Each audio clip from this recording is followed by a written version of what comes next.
Hello everyone.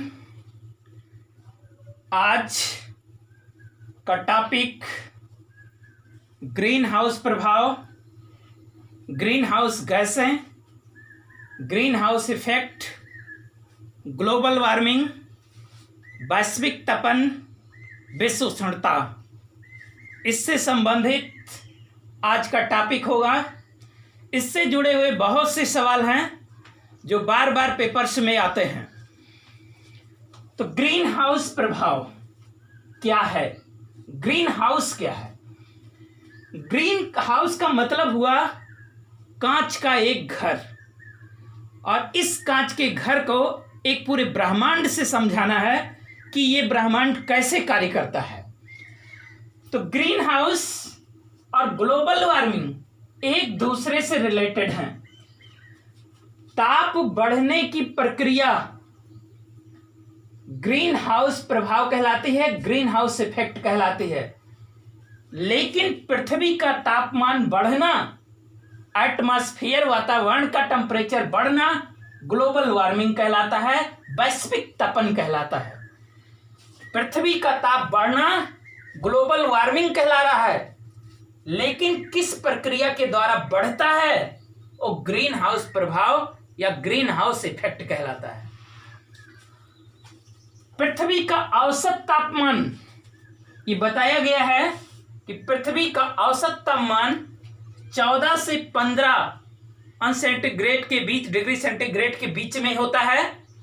और ये बार बार papers में पूछे गए कि पृथ्वी का जो औसत तापमान होता है एक एवरेज के रूप में वो कितना होता है, तो 14 से 15 के बीच में होता है।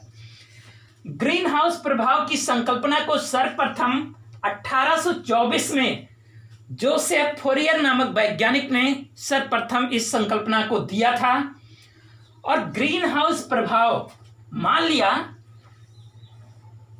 ये कोई एक शीशे का घर है, कांच का घर है, सोलर एनर्जी, सनलाइट इसमें प्रवेश करती है। अब हम देखते हैं कि सूर्य की जो किरणें आती हैं पृथ्वी पर, कुछ तो दैनिक क्रियाओं में, पौधों में यूज होती हैं, वनस्पतियों में यूज होती हैं, और बाकी क्या होती है, रिफ्लेक्ट हो जाती हैं। लेकिन ये ग्रीन हाउस प्रभाव की बात जो की गई है, ग्रीन हाउस कांच के घर के रूप में, इससे जब आता है प्रकाश तो यहाँ वातावरण को ये तो गर्म करता है, लेकिन इस कांच के घर की वजह से ये रिफ्लेक्ट होके वापस नहीं जा पाता।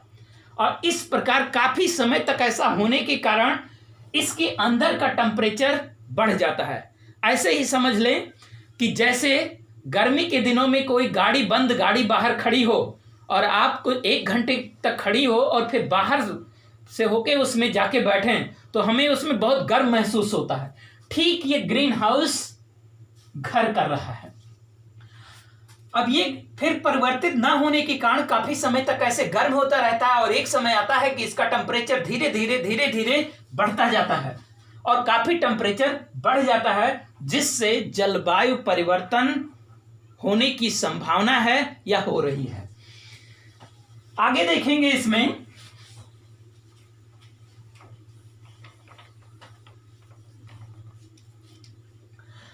ग्रीन हाउस इफेक्ट किन कारणों से हो रहा है। तो उसके लिए जोसेफ फोरियर नामक वैज्ञानिक ने बताया, इसमें सबसे प्रमुख कारण इसमें कार्बन डाइऑक्साइड है, CO2, दूसरा आता है मीथेन, तीसरा आता है ओजोन। लेकिन अब नंबर 1 पे जो आ गया है उसको कहते हैं जल वाष्प, यानी जल जो वाष्पित होकर ऊपर जाता है और एक लेयर के रूप में काम करता है। अब यहां पे हम देखेंगे जल वाष्प है, कार्बन डाइऑक्साइड है, मीथेन है, ओजोन है। जल वाष्प ग्रीन हाउस प्रभाव में इसका कितना योगदान है? 36 से 72%, यानी 36% से 72% योगदान ग्रीन हाउस में किसका है? जल वाष्प का है। दूसरे नंबर की जो गैस है वो कार्बन डाइऑक्साइड है। ग्रीन हाउस प्रभाव में इसका योगदान 9 से 26% है, जबकि मीथेन का 4 से 9% है, ओजोन का 3 से 7% इस प्रभाव में योगदान कर रहा है, जिसके फलस्वरूप एटमॉस्फेयर वातावरण का टेम्परेचर बढ़ रहा है, जिसे को क्या कह रहे हैं? ग्लोबल वार्मिंग या वैश्विक तपन कह रहे हैं।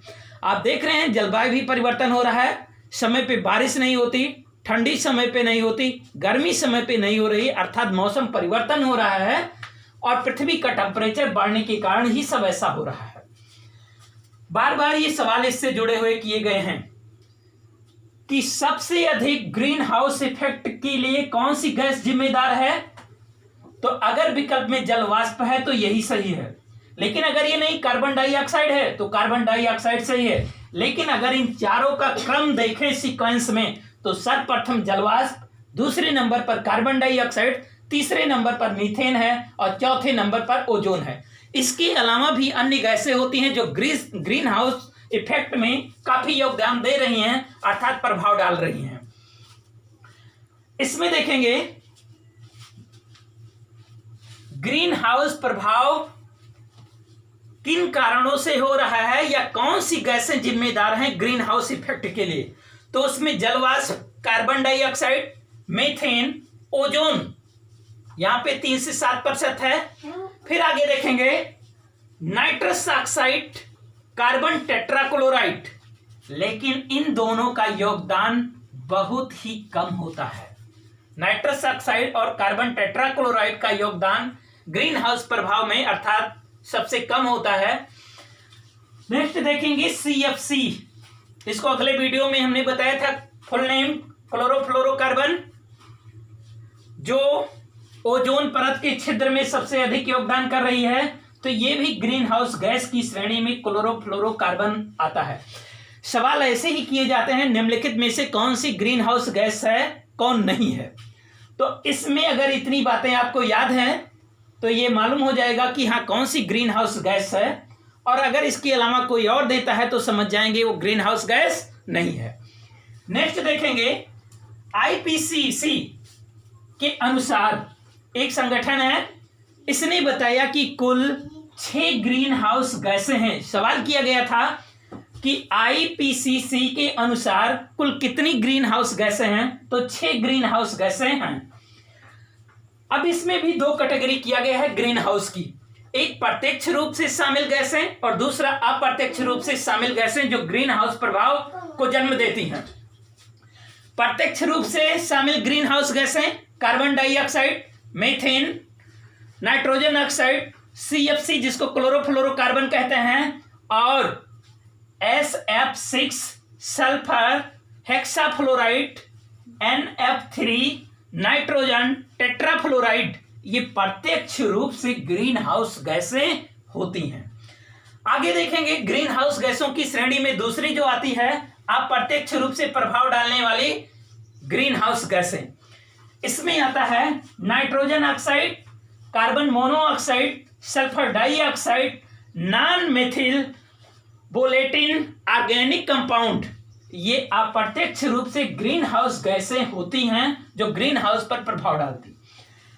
इसमें कई बार सवाल किया गया है, कंफ्यूजन यहां से दूर करता हूं, सल्फर डाइऑक्साइड की। कई बार विकल्प में ये देता है 3 और एक डाल देता है सल्फर डाइऑक्साइड, पूछ लेता है निम्नलिखित में से कौन सी ग्रीन हाउस गैसें नहीं है। उस कंडीशन में सल्फर डाइऑक्साइड को कई बार आयोग ने इसको बता दिया कि ये sulphur dioxide green house gas नहीं है, क्योंकि ये अप्रत्यक्ष रूप से प्रभाव डालने वाली होती हैं। लेकिन अगर मान लिया सभी विकल्पों में दे दिया, जैसे आर्गन, नाइट्रोजन, हाइड्रोजन और एक दे दिया सल्फर डाइऑक्साइड, तो उस कंडीशन में सल्फर डाइऑक्साइड को ग्रीन हाउस गैस की श्रेणी में मान लिया जाता है और इसी ऑप्शन को सही कर दिया जाता है। कई बार सवाल किया गया कि निम्नलिखित में से कौन ग्रीन हाउस गैसें नहीं है, जो कई बार पेपर्स में पूछे गए हैं, मैं उनको रिपीट कर रहा हूं। आर्गन, नाइट्रोजन और हाइड्रोजन और सल्फर डाइऑक्साइड ये ग्रीन हाउस गैस की श्रेणी में नहीं आती, लेकिन कहीं कहीं सल्फर डाइऑक्साइड अप्रत्यक्ष रूप से ग्रीन हाउस गैसों की श्रेणी में आती है। अब ग्रीन हाउस प्रभाव पड़ रहा है जिसके फलस्वरूप ग्लोबल वार्मिंग हो रहा है, अर्थात पृथ्वी पर वायुमंडल का टेम्परेचर धीरे धीरे बढ़ रहा है। इस टेम्परेचर बढ़ने में कार्बन डाइऑक्साइड का सबसे अधिक योगदान है और जलवाष्प का सबसे अधिक योगदान है, इन दोनों का। अब कार्बन उत्सर्जन के लिए अर्थात कार्बन डाइऑक्साइड उत्सर्जन में हम देखेंगे, इसमें कार्बन उत्सर्जन 1950 में 315 ppm पार्ट्स पर मिलियन, इस यूनिट में इतना था। लेकिन 2019 में ये दर बढ़ के हो गई 414.85, इतना हो गया। लेकिन यही 2020 में हम देखते हैं इसकी मात्रा हो गई 418.12 ppm पार्ट्स पर मिलियन। अर्थात हम ये जो दर देख रहे हैं प्रति वर्ष करीब 3 के अनुपात में इनकी वृद्धि हो रही है, प्रतिशतता के अनुपात में इनकी वृद्धि हो रही है। एक सवाल और काफी किया जाता है, कार्बन उत्सर्जन में अग्रणी देशों में यानी सबसे आगे कौन सा है? तो कार्बन उत्सर्जन अर्थात कार्बन डाइऑक्साइड के उत्सर्जन में अर्थात कार्बन के उत्सर्जन में चीन नंबर 1 पर है। चाइना, चीन जो पूरे विश्व का 27% कार्बन उत्सर्जित करता है। यूएसए संयुक्त राज्य अमेरिका 15%, टोटल सभी विश्व के देशों में 15% कार्बन उत्सर्जन करता है यूएसए। यूरोप 10%, और भारत की जब बात आती है तो ये 7% कार्बन उत्सर्जन करने में है। अर्थात भारत की पोजीशन वो कैसी है? चौथी है। कभी कभी ये सीरियल में पूछ लिया जाता है, मिलान कीजिए, पहले पर कौन है? चीन, दूसरा यूएसए, तीसरा यूरोप और भारत की बारी चौथी। सवाल किया गया प्रथम स्थान पर कार्बन उत्सर्जन में कौन सा देश है? चीन। दूसरे स्थान पर कार्बन उत्सर्जन में कौन सा देश है? यूएसए। लेकिन अगर यही सवाल घुमा के पूछ लिया जाए कि कार्बन उत्सर्जन प्रति व्यक्ति की दर से कौन सा देश नंबर 1 पर है, तो वहां पे यूएसए हो जाएगा।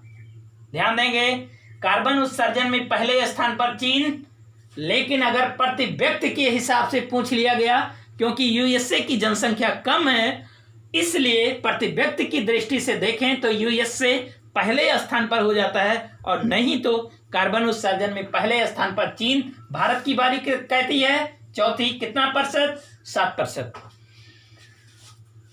आगे देखेंगे ग्रीन हाउस प्रभाव अर्थात ग्रीन हाउस इफेक्ट का क्या प्रभाव पड़ता है। तो 2 प्रकार से इसको देख सकते हैं, एक पृथ्वी पर पड़ता है और दूसरा मानव पर पड़ता है। पृथ्वी पर हमने कहा ग्रीन हाउस प्रक्रिया के फलस्वरूप ग्लोबल वार्मिंग होता है, अर्थात वातावरण का टेम्परेचर बढ़ रहा है।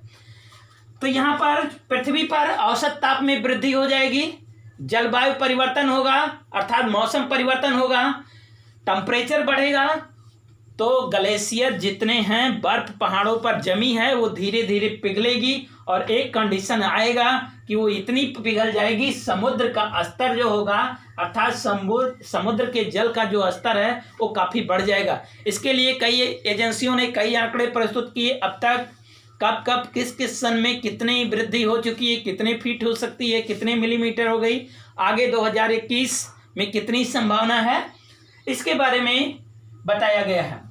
ग्लेशियर पिघलेंगे, समुद्र तल की वृद्धि होगी, जैव विविधता समाप्त हो जाएगी, बायोडाइवर्सिटी यानी जो विभिन्नताएं होती हैं जीवों के बीच में, पौधों के बीच में, वो धीरे धीरे समाप्त हो जाएंगी। मानव पर क्या प्रभाव पड़ेगा ग्लोबल वार्मिंग वैश्विक तपन का? अनेक प्रकार के रोग होंगे। अब यहाँ बाढ़ आएगी तो भूखमरी होगी, कृषि व्यवस्था चौपट होगी, अकाल होगा, बाढ़ और सूखा की स्थिति आएगी। नेक्स्ट देखेंगे ग्रीन हाउस इफेक्ट अर्थात ग्लोबल वार्मिंग ना हो, इसके लिए कौन से उपाय किए गए।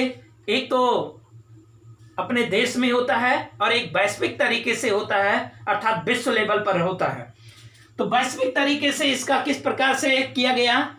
1972 में स्टॉकहोम में पर्यावरण संरक्षण सम्मेलन किया गया। ये सवाल कई बार किया गया कि पर्यावरण संरक्षण सम्मेलन सर्वप्रथम कब और कहाँ हुआ? 1972 स्टॉकहोम में हुआ। पृथ्वी सम्मेलन इसी से संबंधित है, ग्लोबल वार्मिंग से। 1992 में आप ये देखेंगे, इसकी सन को देखेंगे, कई बार पूछा गया है। पृथ्वी सम्मेलन 1992 रियो सम्मेलन के नाम से भी जानते हैं। नेक्स्ट है 1997 में क्योटो प्रोटोकॉल, बहुत बार कंपटीशन में पूछा गया, जापान में, और ये कार्बन क्रेडिट अवधारणा से संबंधित था। 1997 क्योटो प्रोटोकॉल यानी एक समझौते के रूप में एक सम्मेलन किया गया और उसमें कार्बन की धारणा को बताया गया, कौन कितना कार्बन उत्सर्जित कर सकता है, कब कर सकता है, कब नहीं कर सकता है, किन परिस्थितियों में कर सकता है। इससे जुड़ा हुआ सवाल भी बहुत पूछा गया। क्योटो प्रोटोकॉल संबंधित है, तो यहाँ global warming, green house effect और जलवायु परिवर्तन से संबंधित है क्योटो प्रोटोकॉल। 2015 में पेरिस समझौता हुआ। CP 2021 पेरिस में, मार्केट में इसको CP 22 बोलते हैं मोरक्को में, और 23 में जर्मनी में, पोलैंड में 24 में इस प्रकार हुआ। नेक्स्ट इसके आगे देखते हैं, तो एक बार इसको पहले रिकॉल देखते हैं फिर से। ग्रीन हाउस और ग्लोबल वार्मिंग, पृथ्वी का तापमान बढ़ना, वातावरण का टेम्परेचर बढ़ना ग्लोबल वार्मिंग कहलाता है, और किस प्रक्रिया द्वारा बढ़ता है, ग्रीन हाउस प्रभाव, ग्रीन हाउस इफेक्ट कहलाता है। जोसेफ फॉरियर 1824 में ग्रीन हाउस की सर्वप्रथम संकल्पना दी। पृथ्वी का टेम्परेचर कितना होता है, 14 से 15 अंश सेंटीग्रेड। प्रमुख ग्रीन हाउस गैसें, जलवाष्प, कार्बन डाइऑक्साइड, मीथेन, ओजोन, किसका कितना प्रतिशत है, इसको ध्यान देना। जलवाष्प गैसें carbon dioxide, methane, ozone, nitrous oxide, carbon tetrachloride, ये दोनों बहुत कम होती हैं, प्लस CFC। IPCC ने कितनी ग्रीन हाउस गैसों को मान्यता दी है, 6। प्रत्यक्ष रूप से शामिल ग्रीन हाउस गैसें कौन कौन सी हैं और अप्रत्यक्ष रूप से शामिल ग्रीन हाउस गैसें कौन सी हैं। अप्रत्यक्ष में सल्फर डाइऑक्साइड है, लेकिन कई पेपर्स में ऐसा पूछा गया कि निम्नलिखित में से कौन सी ग्रीन हाउस गैस नहीं है, उसको कहते हैं सल्फर डाइऑक्साइड। इसके अलावा कई बार ऐसा भी पूछा गया है कि निम्नलिखित में से ग्रीन हाउस गैसें कौन सी नहीं हैं, तो आर्गन, नाइट्रोजन, हाइड्रोजन और सल्फर डाइऑक्साइड, ये सभी ग्रीन हाउस गैसें नहीं है। कार्बन उत्सर्जन के बारे में देखेंगे, 1950 में कितना था, 2020 में कितना था, 19 में कितना था। कार्बन उत्सर्जन में कौन सा देश सबसे आगे है, भारत की पोजीशन किस पे है, और प्रति व्यक्ति आय के हिसाब से कौन सा देश सर्वप्रथम है। ग्लोबल वार्मिंग का क्या प्रभाव पड़ता है पृथ्वी पर और मानव पर, और ग्लोबल वार्मिंग और ग्रीन हाउस प्रभाव से निपटने के लिए कौन से उपाय किए गए, तो ये इतने देखते हुए इसके आगे नेक्स्ट देखते हैं। ग्लोबल वार्मिंग के फलस्वरूप तापमान में वृद्धि होने के कारण विश्व स्तर पर कई समझौते किए गए ताकि जलवायु परिवर्तन को रोका जा सके। तो जलवायु परिवर्तन को रोकने के लिए क्योटो प्रोटोकॉल एक शब्द है, समझौता।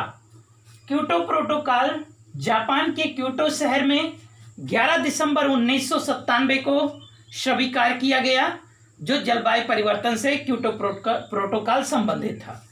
लेकिन ये प्रभावी रूप से 16 फरवरी 2005 को लागू हुआ। क्योटो प्रोटोकॉल का मेन उद्देश्य, मुख्य उद्देश्य ग्रीन हाउस जितनी भी गैसें हैं उनको मुख्य रूप से कम करना। तो क्योटो प्रोटोकॉल किससे संबंधित है, जलवायु परिवर्तन से संबंधित है, और क्योटो प्रोटोकॉल का मुख्य उद्देश्य क्या है, ग्रीन हाउस जितनी भी गैसें हैं उनको कम करना क्योटो प्रोटोकॉल का मुख्य उद्देश्य है। एक शब्द आता है Earth Hour day. Earth Hour day क्या है, वह दिन जिस दिन पूरे वर्ष का जितना भी संसाधन होता है पृथ्वी पर उसका उपयोग कर लिया जाए, उसे कहते हैं अर्थ आवर डे। ये भी कई बार पूछा गया, अर्थ आवर डे क्या है, तो वह दिन जिस दिन पूरे संसाधन यानी पूरे वर्ष का जितने भी रिसोर्स संसाधन हैं जिनसे कार्बन उत्सर्जन होता है उसका यूज कर लिया जाए, उसको क्या कहते हैं, अर्थ आवर डे। एक शब्द और है अर्थ आवर, पृथ्वी घंटा। अर्थ आवर प्रत्येक वर्ष मार्च के अंतिम शनिवार को मनाया जाता है, और इस दिन शाम 8:30 बजे से 9:30 बजे तक पूरे विश्व में सभी घर की लाइटों को बंद कर दिया जाता है। जितने संस्थान होते हैं सबको बंद कर दिया जाता है। और इसी समय को, जो 1 घंटे का समय होता है, आवर का मतलब घंटा, अर्थ आवर यानी 1 घंटे का जो समय होता है, मार्च के अंतिम शनिवार को ये पूरे 1 घंटे के लिए 8:30 से टाइम भी दिया गया है। कई बार कंपटीशन में पूछा गया है क्या टाइमिंग है अर्थ आवर की, तो 8:30 बजे से 9:30 बजे, वो भी शाम टाइम यानी पीएम, एएम नहीं पीएम को बिजली बंद कर दी जाती है। 28 मार्च 2020 को अर्थ आवर डे यानी अर्थ आवर के रूप में मनाया गया और ये अब तक का 14वां संस्करण था 2020 मार्च का, जो 28 मार्च को अंतिम शनिवार था। इसकी थीम थी जलवायु परिवर्तन के लिए, यानी जलवायु परिवर्तन रोकने के लिए, जलवायु परिवर्तन थामने के कदम और सतत विकास। 2020 की जो अर्थ आवर थीम थी जलवायु परिवर्तन थमने के कदम और सतत विकास, यही थीम 2019 में थी, जिसको कहा गया जीने का तरीका, यानी टैगलाइन दिया गया। और जलवायु परिवर्तन को रोकने के लिए, अर्थात जलवायु परिवर्तन ना हो, विश्व स्तर पर और सामाजिक स्तर पर बहुत से कदम उठाए गए हैं। और इसमें प्रत्येक व्यक्ति का ये कर्तव्य बनता है कि ग्रीन हाउस गैसों में वृद्धि जो हो रही है उसको कम करें और ग्लोबल वार्मिंग को रोकने का एक अच्छा कदम उठाएं, प्लस जलवायु परिवर्तन को होने से बचाएं और अपना भविष्य, अपने देश का भविष्य, पूरे विश्व के भविष्य को उज्जवल बनाएं। Thank you. आज के वीडियो में इतना ही। हमारे चैनल को सब्सक्राइब करते रहिए, शेयर करते रहिए, लाइक करते रहिए। नेक्स्ट वीडियो अगले दिन लेके आएंगे। Thank you.